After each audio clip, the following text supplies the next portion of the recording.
Kaiser Family Foundation is predicting that premiums could rise dramatically in 2023 for millions of Americans who are enrolled in Affordable Care Act health insurance plans. And here to talk with me about this is Jae Oh, author of Maximize Your Medicare. Jae, welcome. Thanks for having me, Bob. So premiums could rise dramatically. What's causing that, and how much will they rise? Well, as a result of the pandemic, you can remember that a number of different legislative actions occurred. One of those was called the ARPA, American Rescue Plan Act. And you and I have spent some time to discuss the fact that the APTC, which is the Advanced Premium Tax Credit, which created the subsidies towards lowering health insurance premiums. Well, that is set to expire at the end of this year. Now, normally, or under the current existing administration, the Build Back Better Act did propose to make these APTCs permanent.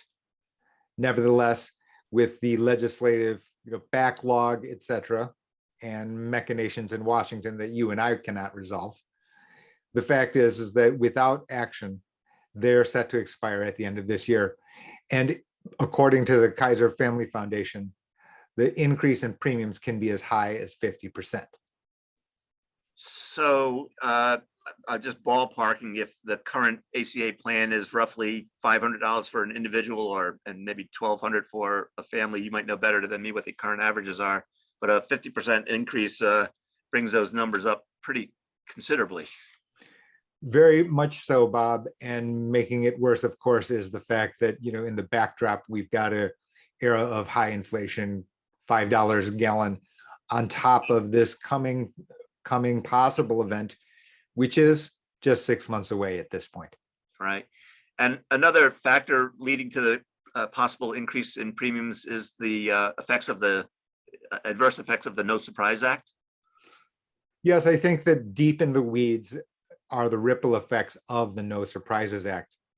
In fact, what has happened is, as a result of the fact that you cannot be charged out of network charges if, for example, you had a particular specialist look upon you when you are in surgery.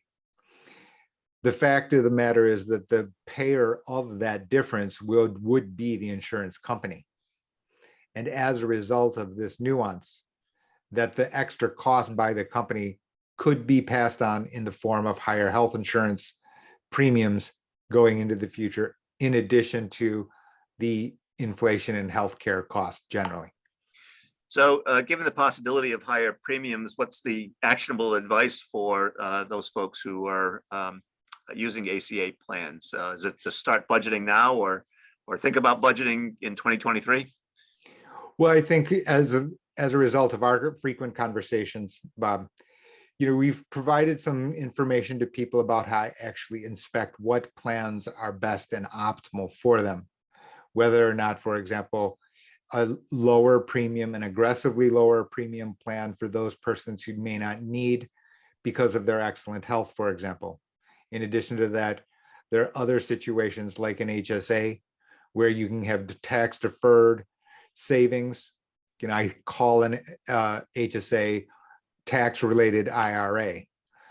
In other words, there are other ways to plan for lower health insurance premiums in the future for those persons who are in the situation.